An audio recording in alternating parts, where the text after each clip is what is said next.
There is more to me, Queen Eliara of Elfgard, than my elven magic. Just as there's more to Geico than saving you money, Geico also gives you 24/7 access to licensed agents online, on the phone, or on the Geico app. And while I am a mighty elf queen, I am also a mighty big fan of barbecue potato chips. Minions! More smoky mesquite. Geico. Expect great savings and a whole lot more. Hi, I'm Stunning Stella Cheeks. And I'm the Enigma Erin Klein. And this is Not Your Demographic, a feminist wrestling podcast. Shockingly, those exist.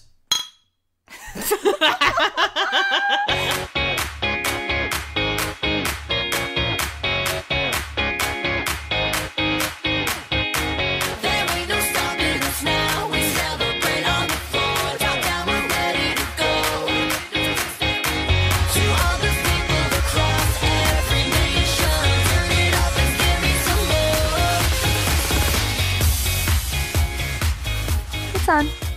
All right. Yeah, we did it. As you can hear, we're doing a Google Hangout just due to the holidays and scheduling, but we're still doing it. We're still here. We are recording on Tuesday, however, so we have no idea what's happening on Smackdown right now. Yeah, we'll, wildly conjecture later. Who knows? Maybe we'll get some things right. Maybe. How are you? I'm okay. I either had a 2-day hangover or I had the stomach flu. Jury's out. Maybe both. I'm going to guess 2-day hangover. You got pretty weight. Yeah.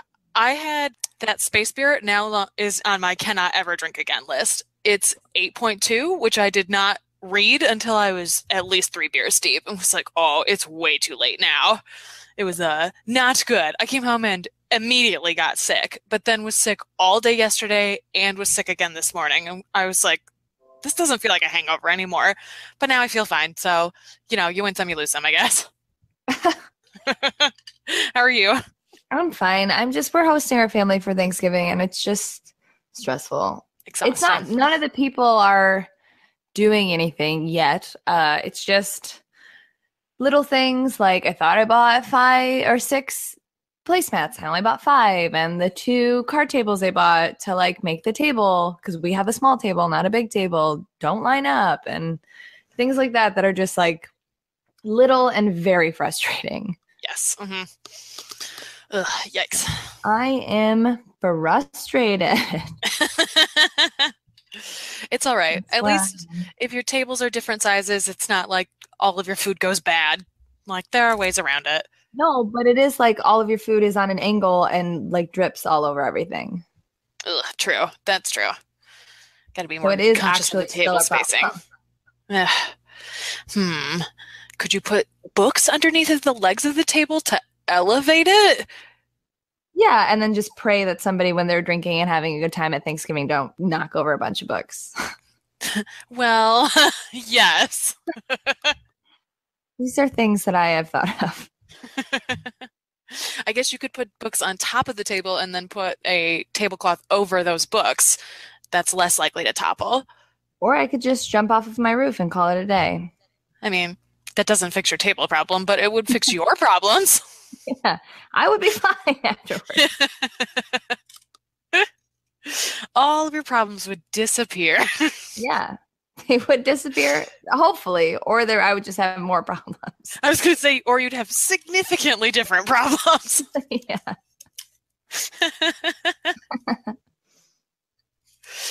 Oh, all right. Do we have any news? I didn't even check. I'm sure there are news. I was prepared, but now I'm just really grumpy. News. Wrestling is trash, and there are a bunch of people on the independent scenes that once you learn their opinions, you're like, well, I can no longer support you. Yeah, it really sucks. A lot this weekend. So that's one thing. Yep. Mm-hmm. It's, disappointing. Super disappointing. Although I guess not surprising. I guess the thing that's been surprising to me, we talked about this on my wedding day with Jay and Courtney Rose, like, there are so many fucking people in Brit Rest in that whole scene. Like, it's first of all very difficult to keep track of all of them, and then also like out of nowhere, I'm like, this person's great. I'm gonna get. Oh nope, they're trash. They're all trash. I don't know what to do here. Like, I feel like I keep running into that problem, especially in British wrestling. Like, Well, they I just think- all cape really hard for each other, and it's like, oh, get your shit together. Well, I think it's easy for you to say that because you aren't following the scene. So it seems like anytime you hear of somebody, it's because they're becoming notorious, or like in a good way. They're becoming famous even outside the Brit Rest scene. And then those people are the small handful of people that you know. So in that small handful, if there are a couple bad eggs, it seems like they're all bad eggs, which is like obviously not true. Yeah, that's true. That's a good point.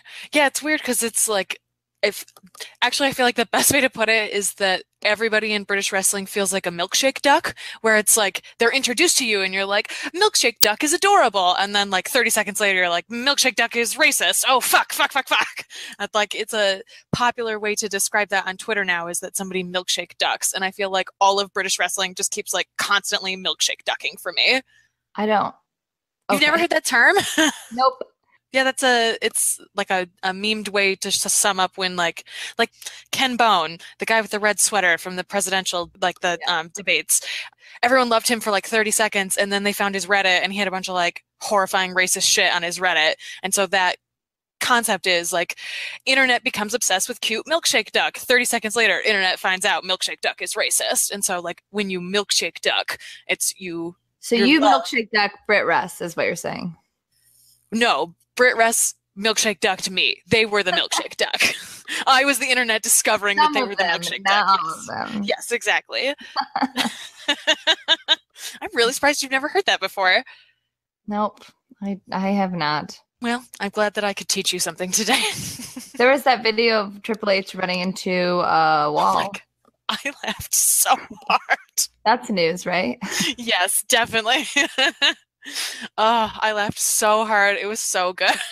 It's what she deserves. Yeah, I'm looking for news, but whatever. There are no news. There is news. No. There's no news. Who cares? Who cares? It's the important news is Paige is back. Paige is back. That's news. My baby is hurt and Paige is back. Those are the your news. Poor baby. I'm so sorry about your loss. I mean, I'm sorry for him. That looked fucked up. Yeah. They're like, it might not be that bad. It might not need surgery. No. I'm like, that needs surgery. Sorry. That is really unfortunate. Although I think the good, in case somehow people don't know, Stella's Drewboo tore his bicep and probably almost definitely needs surgery and will be out for like 3 to 6 months, which blows. Yeah, but I think the plus side to that is that he was like slotted to come up to the main roster very soon. That's why they took the title off of him. So this is like the perfect time for him to be hurt. He can rehab and then just appear on the main roster, and like, that's okay. There are usually big gaps a lot of the time anyway where that will happen. So I feel like if it was going to happen, that was the exact right time for it to happen to him. Oh, you know what news we should talk about? That rumor that they were going to do a trans storyline with James Ellsworth. Oh my God. I completely forgot about that. It's so horrifying. It is so horrifying. Horrifying. Like, I have a lot of questions. First of all, was this plan a thing that came to Vince's brain before or after the Money in the Bank ladder match? That, I have a lot of questions. Like, it's so inappropriate. I'm so glad James Ellsworth did not do it. Right. Like you were saying on Sunday, like, it's better to be like, you should just release me. I don't want to ruin my fucking career. I'm gonna be honest. I think he probably was like that. I think he probably was like, this is going to ruin my life if we do this. Yeah. You don't have to keep me. Yeah, absolutely. And like it was like whatever. Santino Marella had his weird divas cross-dressing run, but they never said that he was a woman. It was always like the gimmick was that it's a man in a dress who is cross-dressing for this thing. Like to actually do a trans storyline with James Ellsworth would have been horrifying. Should they have trans wrestlers? Absolutely. Should they make James Ellsworth into a trans woman? No. No. Yeah, no. No. Ugh. I don't get it. Was it supposed to be a joke, or was it like this is a hot thing that's I just like I have so many questions. I want answers, but also like really don't want answers. Yeah, I don't think we want answers. Yeah, I feel like I'm just going to be disappointed no matter what I find out. Ugh. Probably. Well, good for James Ellsworth. Well, we're giving him a lot of credit. We don't know. Well, I mean, the fact that he's not at WWE anymore, and those were the plans for him, like, seems definitive that someone was like, no, we're not doing this. No. Whether or not it was James Ellsworth's, like, at least now he can go have a career, and he didn't ruin his life. Yeah, that would have been really bad. Oh, Jesus. Yep. What wrestling shirt are you wearing? We forgot that. Oh, I'm not wearing a wrestling shirt. I'm wearing my Only You Can Stop Fascist Liars shirt, but I'm wearing my NXT hat, which I have not worn on the show yet. You have an NXT hat? Yes, Ben gave it to me. It's a black, we don't have our cameras on, so she can't see this, but it's a black snapback, and the NXT is also in black. It's just like embossed out a little bit. And so it just looks like a black snapback. And then when you get closer to it, it's like, LOL, secret wrestling nerd. So I don't have a Alistair Black shirt or an Ember Moon shirt or a CN shirt. So I was like, I'm just going to wear my NXT hat. Oh, I have an Alistair Black shirt. I should have worn that. I just put on my Seth Rollins hoodie because it was cold. Fair. No real reason. Though I will say that the Shield New Day match was very boring for the first half and then got really good. Yes, completely agree. And like it was a great match. It was just that it was weird first of all, it was weird to start with it. And then it was weird that it was like, what are we doing here? But yeah, it did come together. Also, Seth was not a bad guy, obviously, on Monday Night Raw, but he had a couple like shitty little Seth moments that were good. I love it. I loved how happy they all looked on Monday. It was actually really nice to see.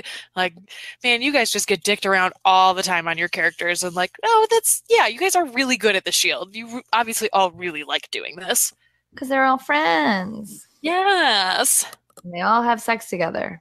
I hope so. Which makes them all happy. What'd you think of NXT TakeOver? It was amazing. Sorry, NXT WarGames. NXT TakeOver WarGames. There's like colons and shit in there somewhere.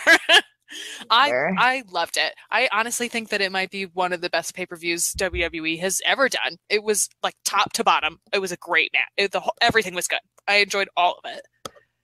Yeah, it was super good. I don't know. It definitely, because the NXT shows are usually, at least more entertaining, or like at least they seem less like uneven than the main roster ones. So that's never like really surprising. I feel like they do a better job of earning their character stories, and so everything feels like a satisfying conclusion or like a satisfying next step in a story, which the main roster does very infrequently. Right. I agree with you. Everything was really good. Even the Lars Sullivan Cassius Ohno match, which I was like, whatever. I was disappointed that Lars won, because I really don't think we need another monster. Like, we have Brock, we have Braun. We don't need a monster. And frankly, I don't think NXT can afford a monster, like an unbeatable machine. Like right now, like they have one fucking belt. You can't have an unbeatable monster. But that's true. But at the same time, like, I think what they're also preparing for is the fact that Brock is going to leave. Like, he's not going to be there forever. And Lars is pretty young. So having him in this like developmental stage right now, I think works. Also, he was like a power lifter before. I don't think he had any wrestling training before they hired him. And so like the fact that he's gotten this good this quickly is impressive. And also I don't think that there are plans to move him into like the main roster title picture. I almost feel like it's kind of like with Authors of Pain on NXT, where like there was a time where it was like, how can these guys be part of this division? And I kind of feel like Lars is like that, is where they'll like find places to put him, but keep the belt on other people for now while he still continues to develop. And then by the time he gets to the championship, it'll be like, oh, okay, this now feels inevitable. What the hell are they doing with Cassius Ohno? Jack shit. Absolutely nothing. They just bring him in to make other people look good? Is that what they're just doing? And then they're going to release him in like a year? It honestly feels like that. I don't know. Maybe he'll be a trainer. He's also like in his 30s. So it's not as though he has a ton of time left, but is still a great wrestler. Like, it's bizarre. Also, it was really impressive to see Lars pick him up over his head with one hand and slam him on the ground. It was a sloppy slam, but it was still like, holy fuck, you can lift that dude. Like, Cassius Ohno is not a small boy. Nick was like, Chris Hero's like not that unattractive. And then I like really looked at him and I was like, I've never really looked at his face. He's not that unattractive. I've always thought that he was I feel attractive. like I always just got distracted by his hair and I was like, yeah, he's got pretty hair. I've never really looked at his face. He does have pretty hair, but he has a great face. He does have his facial hair always looks really nice too. It's either cleaned up or like taken care of in a way. It was a funny moment. Like, I've seen this person wrestle in front of my face. Right. I've stood and I've like never really like paid attention to his face. It's like when I realized that Prince Puma and Ricochet were the same person and you were like, you didn't see this giant ass tattoo. It's like, no. Whoops. I mean, it's hard to say this on this card, but like definitely the Alistair Black Velveteen Dream match was kind of the match of the night, kind of the match of the weekend. It's a match of the year contender. It was incredible. It was such a great match. Like, both of them, they just have great chemistry. Both of them wrestled their fucking asses off. Like, I knew that Velveteen Dream was like a competent wrestler. I guess I didn't realize that he was like a good wrestler. He's also 22 years old. Like, he's going to be phenomenal in 10 years. Learned all that stuff like relatively quickly if you think of it. Like, think about it. Like, there are people who are young but who have been like wrestling since they were like 12. Like, I don't think he's like that. I think he just has the natural talent for it. Yeah, because he probably works very hard. Yes, it seems like he does work very hard. And when he was on Tough Enough, that was 2 years ago, and he said that he had trained in wrestling before that, but I don't know if he had like wrestled on the indies or if he had just like trained.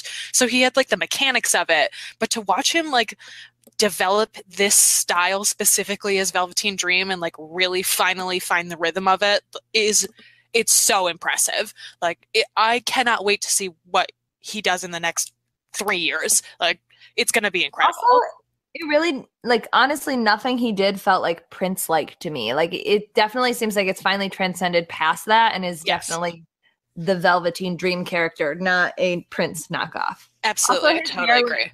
Amazing. Yes. His tights were amazing. He was walking out and I was like, oh my God.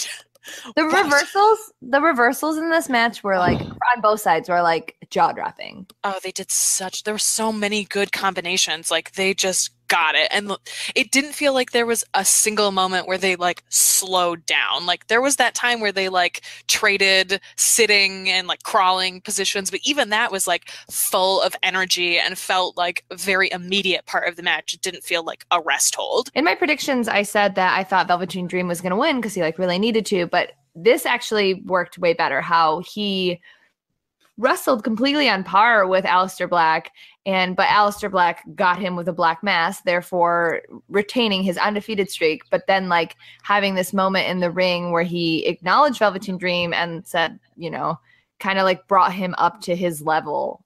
I don't know. It worked really, really well. No, I totally agree. It felt like in the end they both won. Like, they both got what they wanted, and it was exactly. They did such a good job with it. And also, I think this speaks to how fucking good Alistair Black is. Like, he really did get Velveteen Dream over. And like, not because Velveteen Dream did no work himself, but like Alistair Black had the credibility to be like, to have a feud like this, to make him seem important, and to make the fact that he acknowledged him seem important. Like, it just speaks how good Alistair Black is and how good he is at that character. Like, he is such an asset to NXT right now. And I never really got to see him as Tommy End. And so I keep wanting to call him Tommy End all the time because I knew him by name and by reputation, but had never really seen him wrestle. And so now to see him like really function as an integral part of NXT is awesome. It's really cool, and I'm really enjoying it. It's really nice. The next match was the NXT Women's Championship Fatal 4-Way. This was good. It wasn't the best women's match they've ever had, but I think part of it was just that, like, I don't know why, but in my mind, I had already kind of written Ember off. I feel like they did so much with her, and then, like, she just kind of disappeared for a second. But it felt very appropriate in the end that she won. It did feel like Kari kind of missed her mark at the end, but is that bad? I don't know. I don't think it is. Like, I kind of like that it's almost earnest, or maybe is totally earnest, that like Kari fought so hard that she just couldn't get there in the end to break it up. Like, that is kind of a satisfying ending as well. Except for that, that's not how it was supposed to end. Well, yeah. I mean, I think that Ember was definitely supposed to win. I just think that it was supposed to. Yeah. But that's why the crowd like booed at that one point, because they were like, "What's happening?" Yeah, it was strange, but there are parts of it that I liked. And also, like, I'm really fucking happy for Ember. They built this story with her for so long. I'm really glad that they committed to it and gave her the belt. Also, frankly, Peyton looked the strongest out of all of them. I know she didn't win, but she had she wrestled the cleanest match. That's my prediction. That's my wild conjecture for the Tuesday night SmackDown, is that Peyton and Billy are about to show up and just be part of that division. Excellent. I would be so pleased with that. I love that moment where Billy and Peyton had their moment at the top of the ramp. That was so good. I loved that. Also, it was cool that Nikki Cross took two. Nikki was the one that got pinned, but she took two finishers. She took Kari's finisher and she took Ember's finishers. So even though Nikki Cross is the crazy one that can survive anything, that made sense. Yeah, absolutely. And immediately after the match, she tweeted about it and was like, "That was fun. Let's do it again." God. Which is great.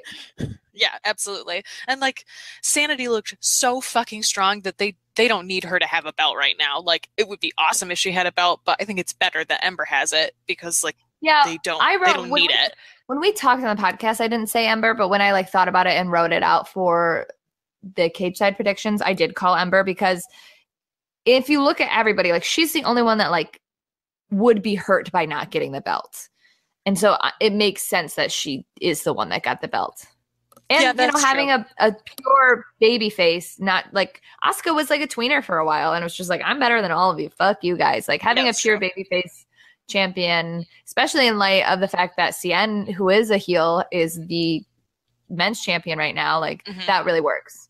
Yeah, I agree. Absolutely.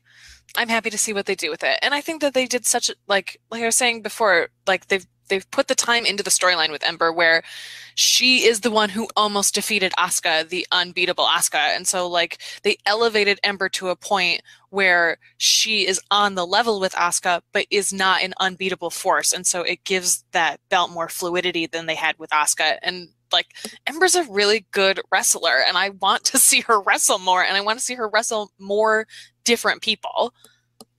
Yeah, agreed. Especially if they're gonna bring a bunch of the women up, and then they're gonna have some of the women from the Mae Young Classic come in, because we were talking a couple weeks ago, what the fuck are they gonna do with all these women? So if they're shaking it up a little bit, I think Ember is a good champion. Yeah, I agree.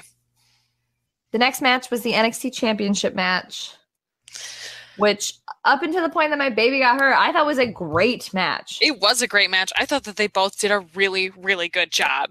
They have very good chemistry. I thought that they moved well together. I liked that Zelena looked like a fucking crazy person the whole time. I was really into that. So little compared to how large Drew McIntyre is. When he was kneeling, they were almost eye to eye. And then watching him stand up, I was like, oh my God.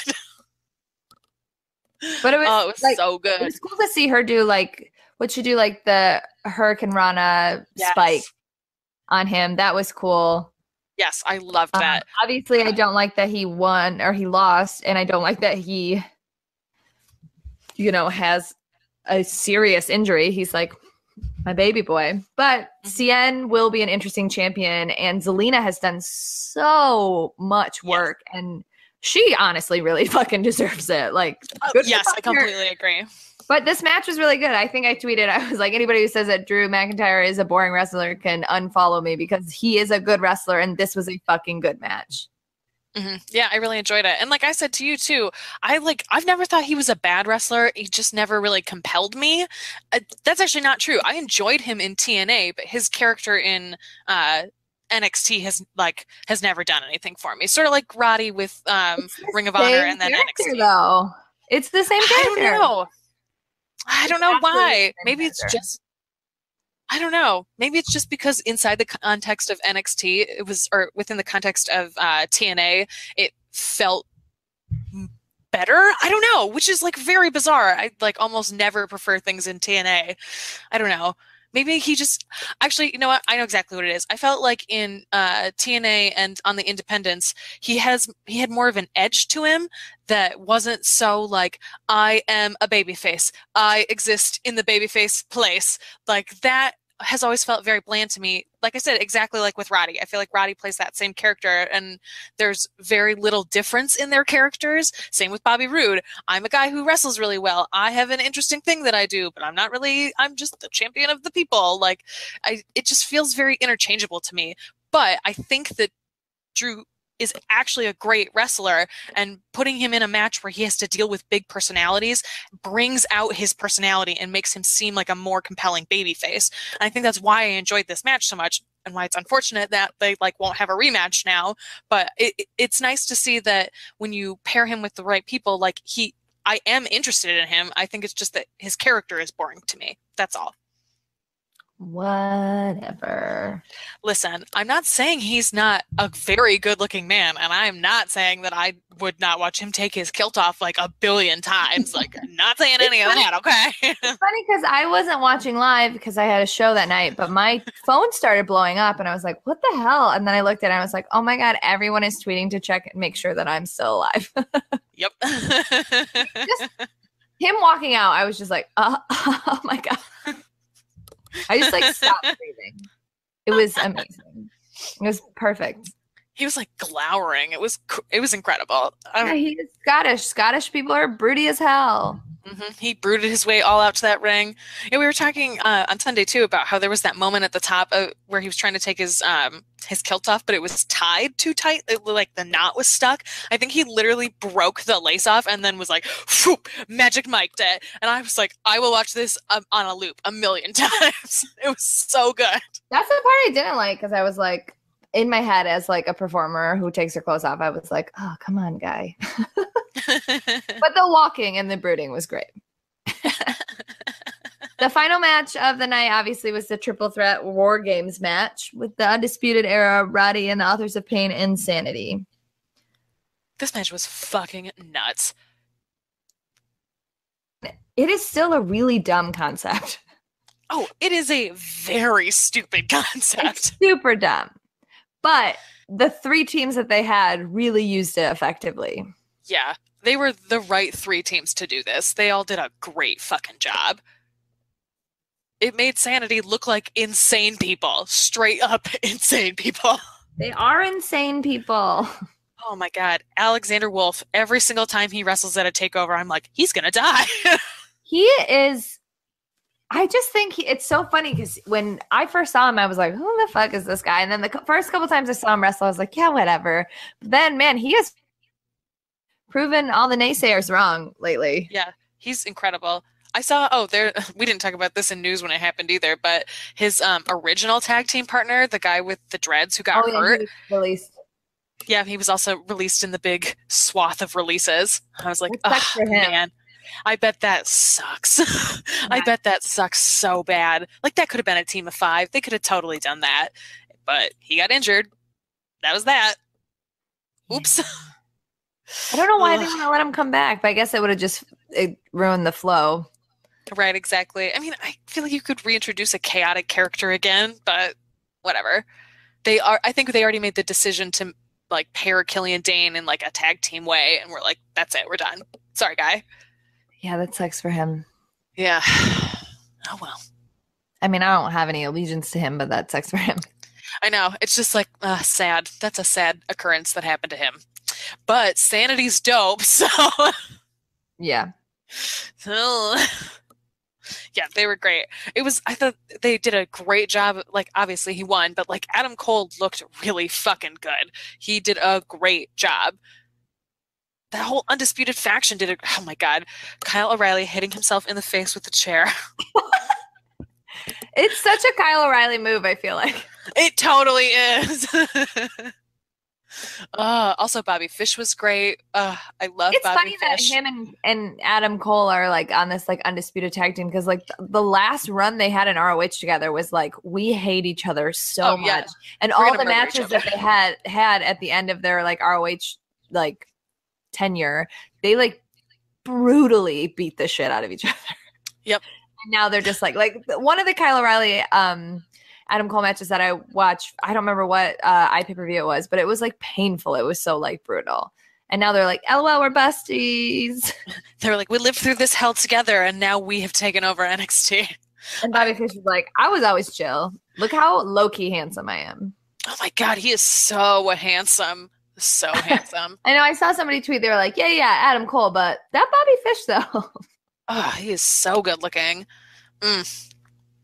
Absolutely. Hard agree on that one.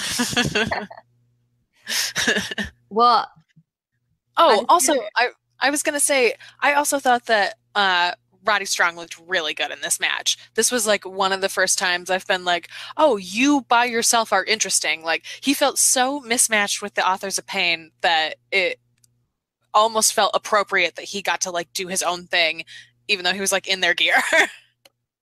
yeah, I mean, he had a big hole to dig out of too because he came out in their gear and looked real fucking dumb. Really, really dumb. I mean, I saw someone call him the. Oh, I mean, they always look dumb, but whatever. Like, at least that's their thing. Like, you expect them to do it.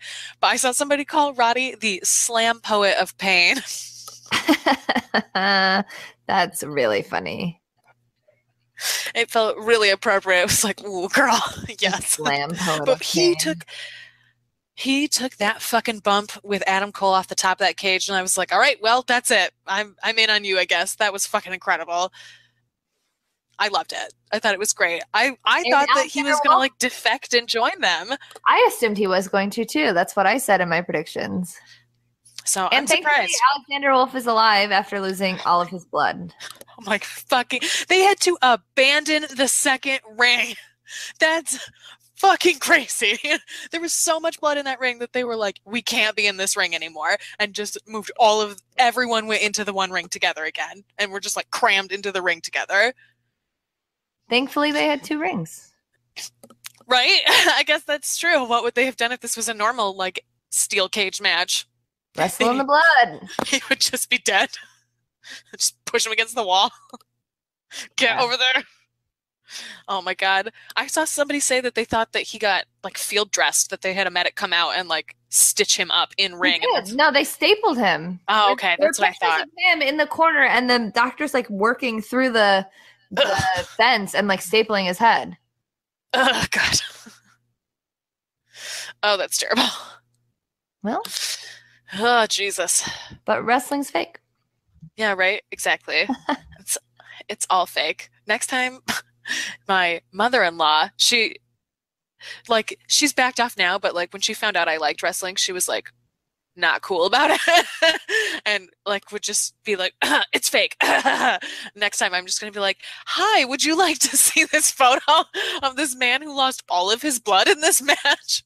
Is that fake? Is that the part that's fake? Oh, okay. Oh, okay. Cool. Does she like MMA though? No, not at all. But that's not fake. That's true. I know. She's just not into it. I don't know. I'm just gonna have it queued up. I'm ready. I'm ready. All right, well, I guess we should move on to Survivor Series. Yeah. I didn't watch the first kickoff match between Elias and Matt Hardy, but Elias won, I guess, so good for him. Oh, that's another piece of news. The Broken thing is up for like litigation soon. Oh, yeah, that's right. He has like a date that they'll have an answer, basically, whether or not he's going to be doing this gimmick. Well, whether or not he owns the gimmick. Well, yeah, but WWE even if he still has to say yes, but like it's whether or not he owns the gimmick and whether or not Impact has the money or the desire to challenge him on it. I can't imagine that they have the money. They probably have the desire, but they can't pay people. How are they going to fight him in court? Because they're stubborn. We always thought it would be Dixie who took TNA down, but it will actually be Matt Hardy. Hey, that's kind of like a beautiful like story. Yeah, that's like poetic justice, I guess, that he finally had enough and was like, I will take this company down. Rebby Hardy It would is make sense really that one of the wrestlers would be one of the ones that took it down. like, we are sick of your shit. Yeah, that's true. That's true. Though I still don't want it to go away because there are a lot of people that I love on it, even though I haven't watched it in like a month. I haven't watched it since the like week before Bound for Glory, and then I didn't watch Bound for Glory, and I haven't been watching. I mean, you know, things happen. That happens. That happens all the time with TNA. The Enzo More, yeah, but I like genuinely like it where you're just like casually interested because we do this podcast and you hear about it. That's true. There was a Kickoff Cruiserweight Championship match. I only caught the like middle to end of it. I thought this was a terrible match. I saw that Kalisto fucked his entrance up. I didn't see anything else. I didn't see any of the Kickoff show because I was like in transit to your house. But I did see that Kalisto fucked up his entrance. So I guess he deserves not to win. If you can't get your entrance right, like, sorry about it. To be fair, he does have one of the more complicated entrances, and like sometimes people mess things up. True, but his thing is more complicated than anybody else's entrance. He also had no idea what to do. Like, just rock back and get into the ring. Yeah, I did not see that part because I came in halfway through. He got like stuck on the top rope and was like teetering up there and like trying to continue to flip over. Like, bro, just stand up and get into the ring.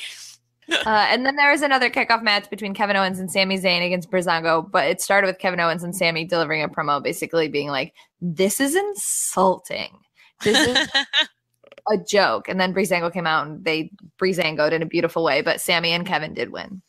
Of course. And there was also, I don't know if this was actually on the Kickoff show or if this was one of their like WWE Online exclusives, but there was a clip of Sami and Kevin backstage and they like run into Stephanie McMahon and that was online. Okay, yeah, and she like shakes their hand, which is like wink nod that they might wind up back on Raw again, which good, cool. Well, he apologized to her. He was like, when I was on Raw, I felt like I was screwed over, and I was, but all things considered, Stephanie, I owe you an apology. Oh, okay, I did not see that part. That makes sense. It's only a minute long. Did you just not watch it? You just read the headline? No, it came up in stills in the article that I was reading, and it was just like describing what was happening, but I guess I did not read that far. I apologize to Stephanie McMahon. Oh, okay. I see.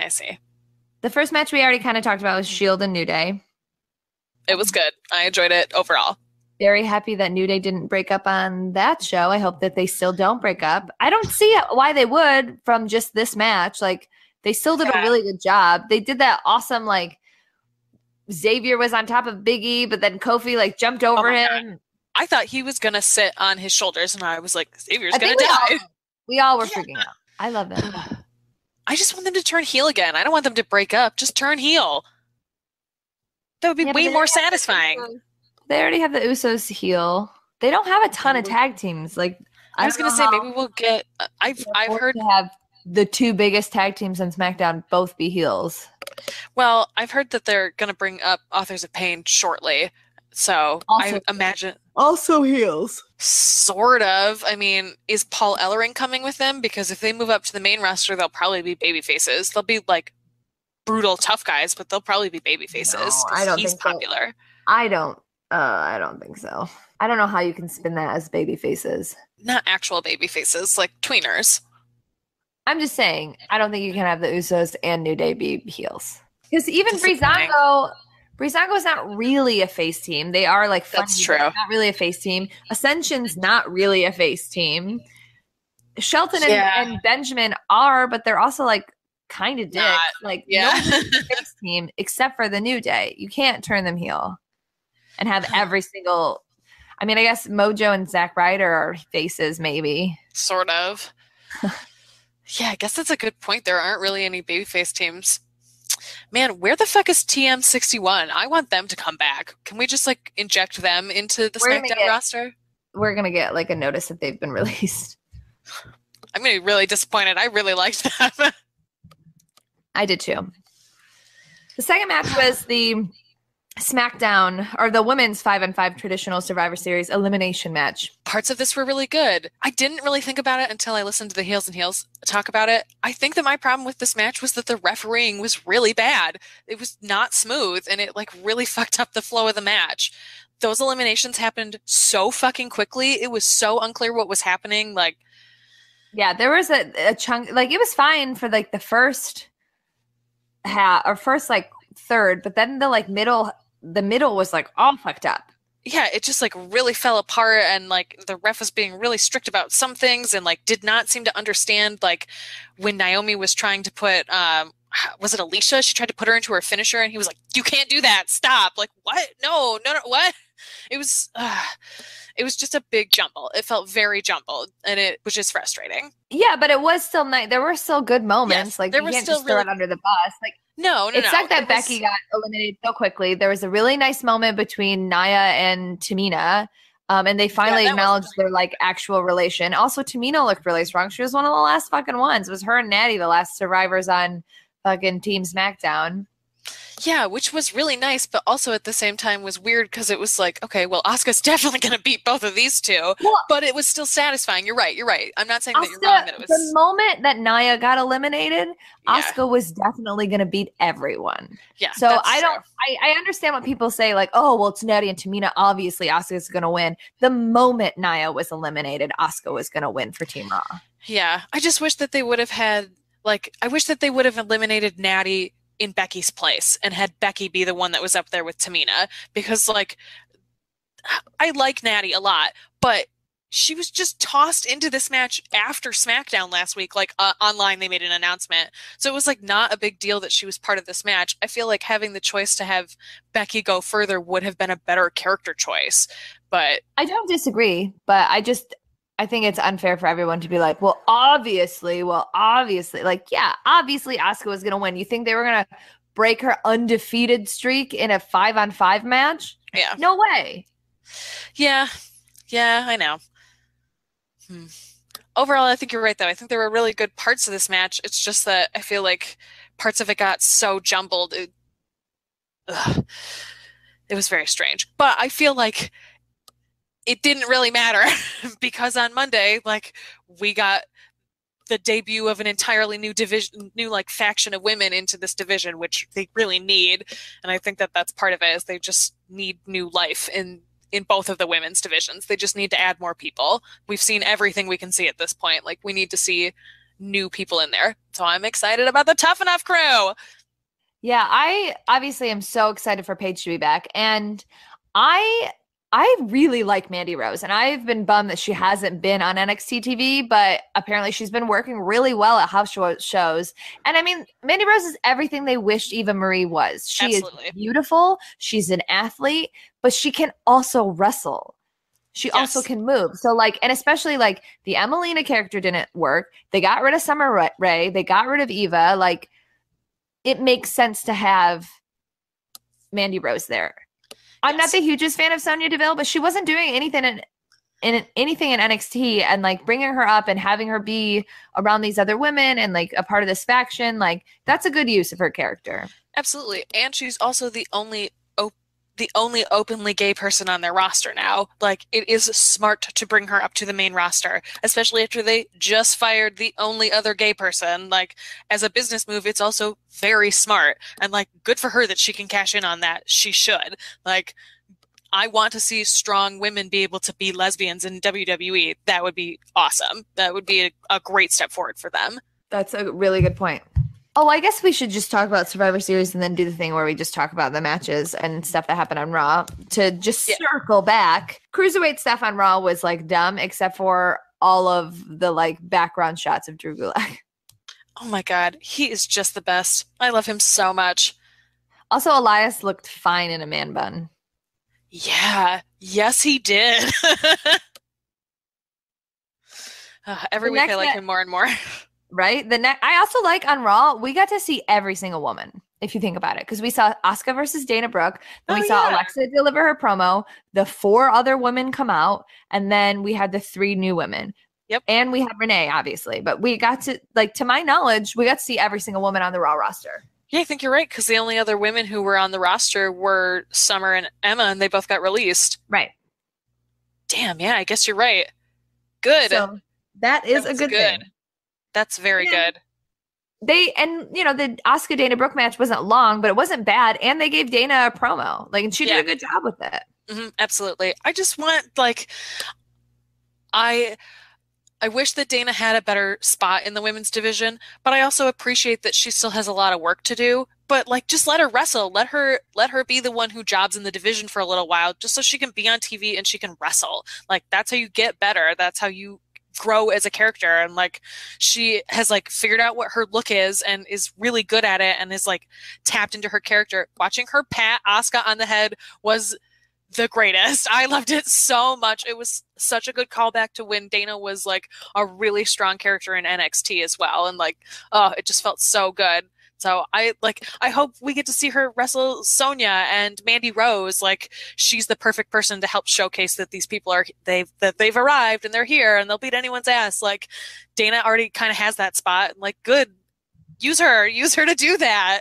Don't just have these random jobbers all the time. Like, have Dana do her job. Her whole thing was that she wasn't good for a long time. Like, play that angle again. She's fucking good at it. Yeah.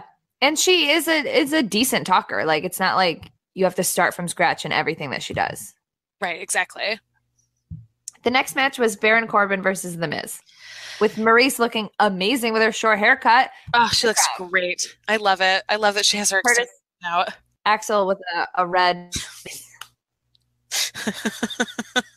Oh, goodness. Yep, that was excellent. Very funny. This match was okay. I don't know. Like, it had no stakes and was kind of like... Stakes. Exactly. And once you pointed out as soon as it started, like, oh yeah, Baron Corbin's definitely going to win this. I was like, oh fuck, you're right. He is going to win this. What do you mean as soon as I started? I've been saying he's going to win for the whole time this match has been made. There's no reason for Miz to win, especially now since we know that Roman Reigns beat him the next night for the IC title. Yeah, which did feel appropriate, actually. Like, I felt like that chain of events made more sense. Like, yeah, he lost to Baron Corbin, and then the next night he lost his title. Like, that did kind of feel like a consequence to the fact that he lost the match, you know? Like, it was made because you lost this, and then he loses the title. Like, that does feel appropriate, but, like, if you don't establish that before Survivor Series, that Stephanie McMahon should have said, like, if you lose your match, you have to put your title up the next night. Like, that even would have been more compelling and, like, would have been exciting. Yeah, that's a good point. But I thought, like,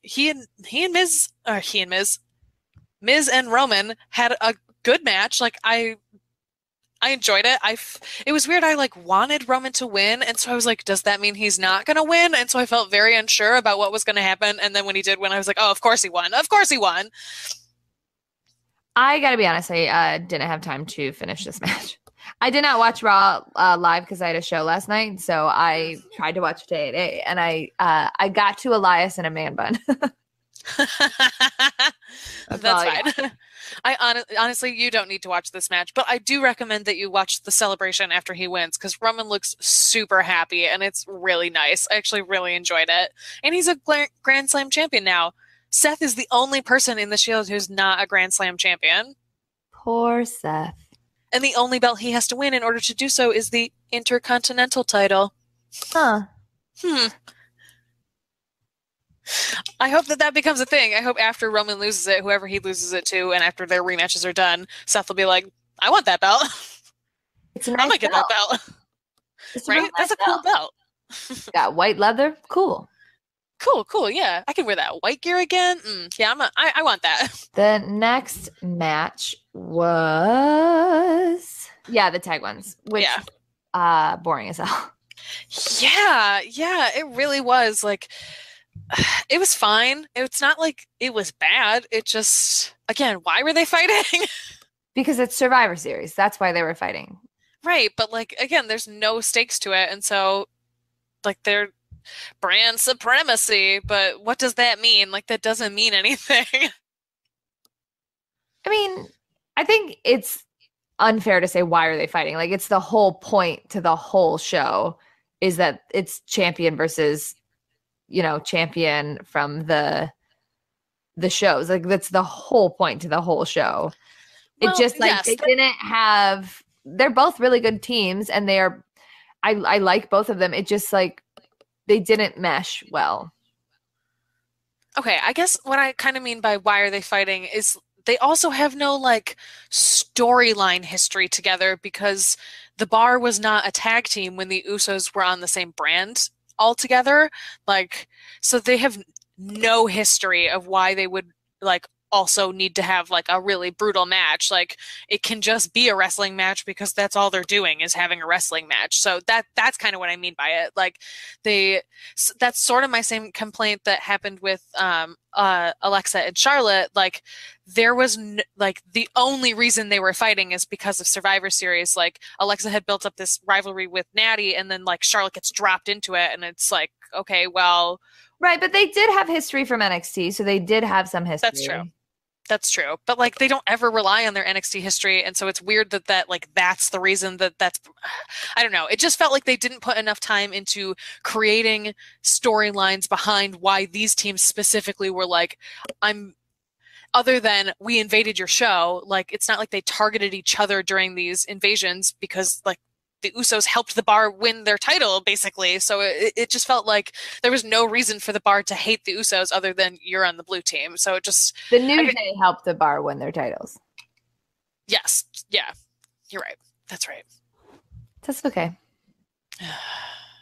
I'm just better at it than you. I mean, yeah, that's because you take notes. I did not take notes on that. But I just remember everything that the New Day does. That's fair. Ride or die. Just kick that thing. I am ride or die. It's true. It's true. Ride or die. The next match was the women's championship match. Mm-hmm. And this was fine. I thought that they both did a fine job, but I enjoyed Natty and Charlotte's match more than I liked this match. I think that you should go back and watch this match. This was a really good match. Okay. I will. Alexa looked really strong, which was interesting because she's so much smaller than Charlotte, but it was this real scrappy fight. I thought that was really interesting. And then how Charlotte kind of just had to dig from the bottom and bulldozed her at the end. I thought it was a really good match. And they had a lot of time to work. And they did have a lot of time. That's true. They did have a lot of time to work, which was really nice. I mean, in no universe was Charlotte ever going to lose. But they did do a good job of making Alexa look strong, though. So, yeah, that's true. That's hard. A good point. I get what you're going to say. You're going to say, well, maybe that's why I wasn't invested. But there are plenty of matches in all of WWE and all of wrestling that's I know who's going to win. But that can't just discount the match. They did a good job, and it is a good match. All right. Okay. Those are fair. Those are fair points. I will go back and I will rewatch it. The next match was Brock versus AJ. I barely remember this match. I'm not going to lie. Yeah, you were pretty drunk by this point. Yeah, I was over it. I enjoyed watching Brock actually have to wrestle somebody who really wanted to wrestle. That was nice. But in no world was Brock ever going to lose. I think that they did a really good job making it seem like he could have lost. When AJ had him in the calf crusher, that was really compelling. That's true. Paul Heyman on the outside was also really funny. I think that this was a very entertaining match. Was it the best wrestling match? No. Was it a great pro wrestling match? I would say yes. It was a lot of high stakes, a lot of backgrounds, the Phenomenal one versus the Beast with Paul Heyman on the outside, and the crowd was really hot for it. And they did they worked really well together, considering Brock is just F5 suplex and not necessarily a great wrestler. But I think when Brock is invested in somebody like Samoa Joe or AJ Styles, he does try a little harder, and I think it was apparent, and AJ worked his ass off, and AJ got tossed around like a rag doll and still really worked his ass off, and I think it was actually a very compelling match. All right. Yeah. I guess those are all really good points. And I don't know. Maybe part of it is just that I don't like Brock Lesnar. And I mean, like don't get me wrong, I also hate Brock Lesnar. Well, yeah, but I think that's like when you were saying that, that's kind of what it made me think of. Like, he does have a very limited style that he uses, and I don't find that compelling. And so, and like, I don't like him as a person. So I also feel like no desire to root for him in any way. And so I definitely feel inclined to like tune his matches out. But AJ did make me watch this match more than I would have if it had been Jinder Mahal, for sure. That's also a good point. Yeah, I thought it was the best that it could have been. Yeah, that's true. Which was not just saying, that's not just saying that, oh, it was okay. Like, it was a compelling match. The final match was the men's 5-on-5 traditional Survivor Series, whatever. I'm glad that Bobby Roode was not eliminated first. And frankly, Bobby Roode looked really good. Yeah, it was like one of the first times on the main roster that I've been like, oh yeah, I remember that I liked you at one point. I found you interesting for more than your entrance at some point. Like, he's a good wrestler. And it was like fun to watch him stare down Triple H. Like, this really did feel like the reason that we have Survivor Series is to get like mini dream matchups. Like, it was awesome to watch Shinsuke Nakamura and Triple H fight. Like, he Kinshasa'd Triple H. That was awesome. Kind of. Like, he'd need him in the face, but like, I don't think it was a full Kinshasa.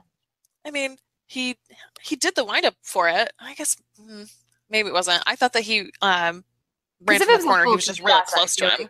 Yeah. He didn't pin him afterwards.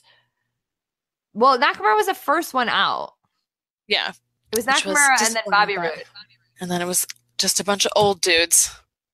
I mean, Nakamura and Bobby Roode are also old dudes. Yeah, that's true. You're not wrong.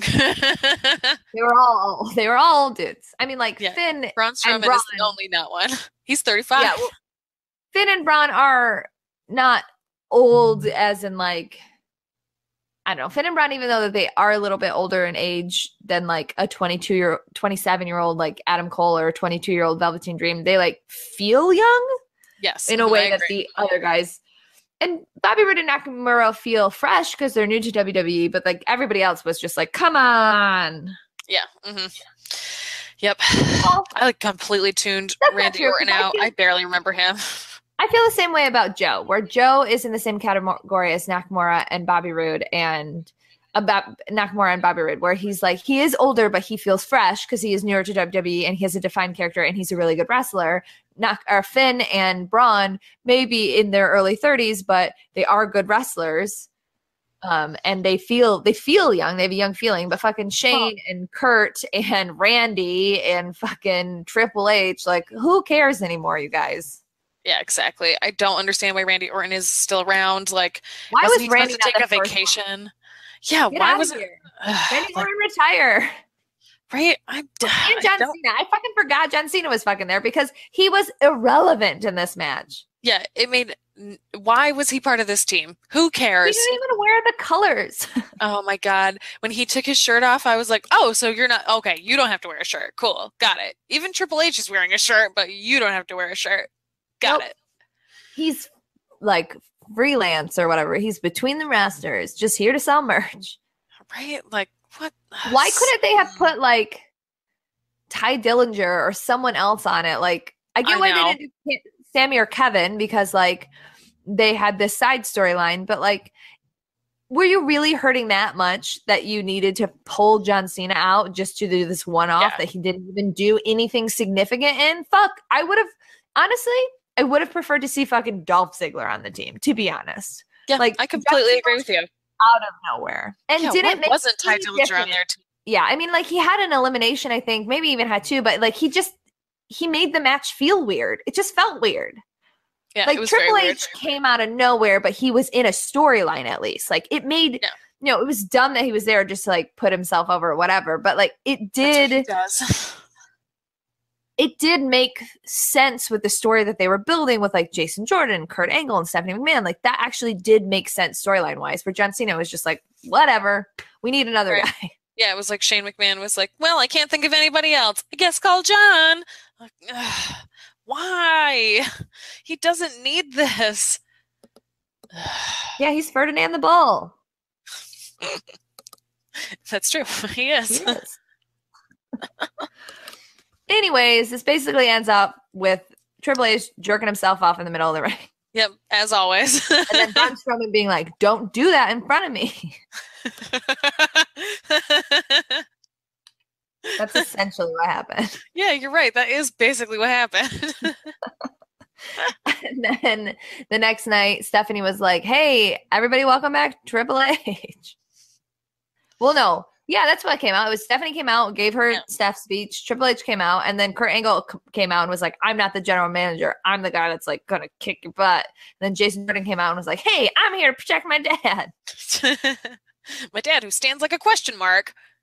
They have been doing, I thought all the stuff that they did with Jason Jordan the week before Survivor Series, during Survivor Series, when he gave us like sad little promo, and the Raw afterwards, they are here for Jason Jordan this week. Yeah. Like, it's nice that they're using him appropriately, and it's not just it's like, here's my weird fake son. It's starting to work storyline-wise in the way that I think they wanted to. Yeah, I agree. So that's good for Jason Jordan. I like, too, that they had Jason Jordan specifically say several times, like, I'm not afraid of Braun Strowman. And Braun's like, oh, that makes you different than everybody else, including Triple H. Like, I thought that was a nice, like, character note for Jason Jordan. Like, babiest of baby faces. Like, even Braun Strowman does not scare me. I am here to protect my dad's honor. Like, okay, all right, I can get down with that. I thought it was pretty good. Mm-hmm. I thought Survivor Series was pretty good. I thought the Raw follow-up was good. NXT TakeOver was obviously great. Mm-hmm. I thought this was a good weekend of WWE wrestling. I agree. I thought this was a particularly good weekend of wrestling. I have no idea what's going on in any other company right now. Right? I haven't had the time. Christopher Daniels went through a flaming table. I know that because he's that's fucking so dope. insane. I know. I really want to catch up on ROH because all the things that I see online seems like super cool. Yeah, they seem like they're doing cool stuff right now. And like, I really enjoyed Global Wars. And part of it was that I was there and that you have like that energy. But I also like, I like what's happening. I wish ROH would release like a more defined calendar or like label things better. Cause like sometimes I'm like, I don't know. Cause I'll go on their website and watch. I'll be like, I don't actually know if this is up to date or where this is happening or like when it's the next pay-per-view. Yeah. So, ROH is a little hard for me to follow sometimes. And if I fall off the like ROH wagon, it's like sometimes feels hard to like pop back on. Yeah. I know that Christopher Daniels go through a flaming table because I love Christopher Daniels. Yeah. I know that Dalton Castle and Cody Rhodes are supposed to fight for the title. I don't know if that happened this last weekend or if that's a thing that's going to happen soon. I'm into that. I like both of those people. Yeah. Dalton Castle signed on for Jericho's cruise. Well, why wouldn't you want Prince Peacock on there? Do you think he'll do his Ashley Remington character? Oh, like, I know all about both. I hope so. Like one night in Castle. Boats. Yeah. The next night he comes out and he's like, I'm Ashley Remington. I'm the captain of this boat now. Yeah. That would be pretty funny. I guess he is like the perfect person to do a cruise wrestling because he also has like a theater background. Sure. And can like do that for a minute. For sure. I guess that's right. I've not really thought about that. It's still like any other idea. Any other thoughts from this week or going forward? I'm excited to see what happened is happening currently on SmackDown and what happens on 205 Live. Prediction: 205 Live, Hideo Itami debuts. I just have a feeling it's coming. I feel like it's gonna happen. That's it. That I hope that happens. Yeah, I just have a feeling that that's gonna happen. I hope that Hideo Itami is also very good looking. And I feel like he does not get enough credit for how good looking he is. He is a very good looking. Also, he like cuts a sharp profile in a suit. He looks real good. Yeah, he looks great in a suit. Mm-hmm. Mm-hmm. Yes, he does. I'm into it. I'm into Hideo Itami. Yep. I want to see more of him. Put him on. Please come out and put your knee into Enzo's face. That's what I want. Yeah, they need to go to sleep. But then a bunch of ignorant dum-dums will be like, CM Punk, CM Punk. But honestly, they just have to do it enough and get over the hump. Yeah, I agree. It's going to happen. They just have to face it head on. Yeah. They just have to buck and deal with it. Anything else? Any other thoughts? Nope. I did not watch Total Divas because trash. It was an episode. Well, I look forward to it. I mean, I really enjoyed it. Naomi was great. Lana was Lana. Lana was Lana gonna Lana. Lana gonna Lana. Lana's Lana and heart. All right. Well, we hope everyone has a happy Thanksgiving. Yes, everybody enjoy. Need to escape your family, you can always tweet at us. I'm at Sella_Cheeks. I'm at Urgency. You can find us on notyourdemographic.tumblr.com. You can send us an email at notyourdemo@gmail.com. And you should subscribe, rate, and review to our podcast on iTunes. And you should also check us out on cagesideseats.com. Yes. Also use the hashtag NotYourDemoPod because Not Your Demographic or Not Your Demo is actually not a very helpful hashtag. Yeah, it's lots of people use it for lots of things. Why did you pick your wedding hashtag? Michael Aaron 2017. Right, but me 2017, when you click on that hashtag, it's just a bunch of people taking selfies. That's what I said at first when we did it too. And when we originally got all that stuff printed, that no one was doing that. People started doing that like me 2017 in like October. So it was too late. Oh, because I was like, I feel like Erin is on Twitter. I feel like they're both on Twitter enough. They should have known better. Yeah, no, we checked and it like originally had nobody on it because hashtag ME definitely has tons of selfies on it. But a lot of people don't use the 2017 one apparently until the end of the year. So we got a little screwed on it at the end, but oh well. Okay, well, I'm glad that you've explained it to me now because I was actually very confused. We also like our big thing is that we wanted to make sure we used as little characters as possible because at the time it was a 140 character limit. And so we didn't want to use a big hashtag that would then like keep people from putting captions on stuff if they wanted to. So that now was part my of why wedding hashtag can be 45 characters long. It doesn't even matter. Yeah, you're right. You can have a long, obnoxious hashtag. All right. Well, happy Thanksgiving, everybody. Fuck off. All right. Goodbye, everyone. Demmies. Yes. No, you can't say yes. We've been over this. Dummies, yeah. All right. Dummies, yeah.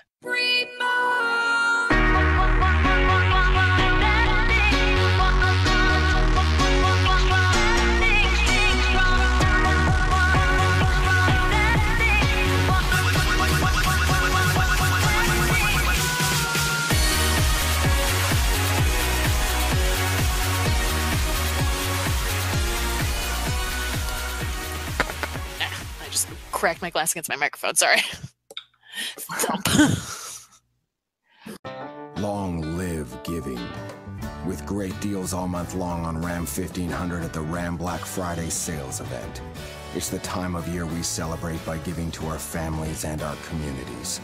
And the perfect time to have Ram 1500's available class exclusive 4-corner air suspension, which gives you the ability to raise or lower the truck with a push of a button. Hurry in today to the Ram Black Friday sales event. Class based on light-duty pickups. Ram is a registered trademark of FCA US LLC. If you look forward to Black Friday like a little kid on Christmas Eve, then you'll want to get to the Jeep Black Friday sales event for great deals all month long on the full line of Jeep vehicles like Grand Cherokee, the most awarded SUV ever, and the highly capable Cherokee, Compass, and Renegade. But the best part is going to be the ride to Grandma's house, over the river, through the woods. You get the idea. Come in now for the perfect Jeep brand vehicle. Jeep Grand Cherokee has received more awards over its lifetime than any other SUV. Jeep is a registered trademark of FCA US LLC.